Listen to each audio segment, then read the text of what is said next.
हमें होना चाहिए तो हम पी सकते हैं। ऐसा हुआ था कि जब ये सिस्टम 1996 में एक फैक्ट्री में लगाया था, उनका अपना ट्रेड एफ्लुएंट जो फैक्ट्री का वेस्ट वाटर है और डोमेस्टिक के टॉयलेट से जो आता है, दोनों को मिलाकर इस सिस्टम से पास किया था और 6 महीने तक वो पानी वो अपने गार्डन के लिए रिसाइकल कर रहे थे।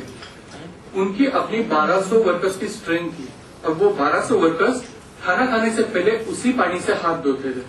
जिस दिन हमारे समझ में आया तो हमने मैनेजमेंट से पूछा कि हमें दिखाइए आपका ऑक्यूपेशनल हेल्थ रिकॉर्ड, क्या हुआ है 6 महीनों में उनके साथ। तो हमने देखा तो एक भी वाटरबोर्न डिसीज से कोई मरीज नहीं था 6 महीने में। फिर हमने वहां पर नोटिस बोर्ड लगवाया कि अभी ये पानी कोई हाथ धोने के लिए इस्तेमाल न करे, आप साइकिल धो सकते हैं, आप कार धो सकते हैं, लेकिन हाथ मत धो खाने से पहले। लेकिन जब भी हम उस फैक्ट्री में विजिट करते थे तो हम खुद पीते थे, उनको विश्वास दिलाने के लिए कि जैसे पुणे से निकला हुआ वेस्ट वाटर नीचे वाले विलेज में जाता है, उसको पीना ही पड़ता है वो पानी। जैसे दिल्ली से निकला हुआ वेस्ट वाटर नीचे जो जाता है, उनको ये पीना ही पड़ता है, कोई चारा नहीं है।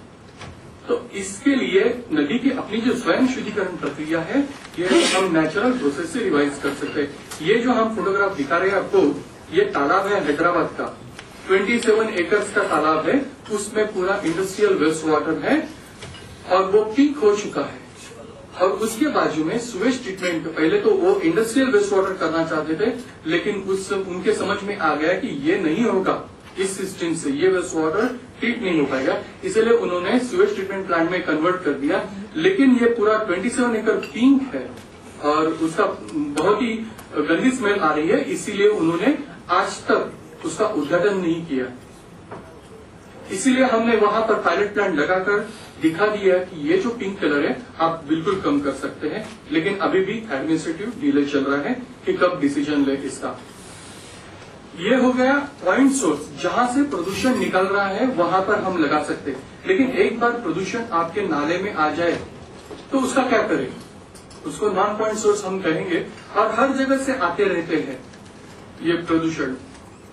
कोई सेप्टिक टैंक आता है, कोई कमिश्नर कहता है कि हमें सेप्टिक टैंक की जरूरत नहीं है, सीधा आप हमारे ड्रेनेज लाइन से जोड़ दो, लेकिन ड्रेनेज लाइन फोड़ी जाती है और वहां से पूरा फीकल मैटर, गंदा पानी नालों में आ जाता है।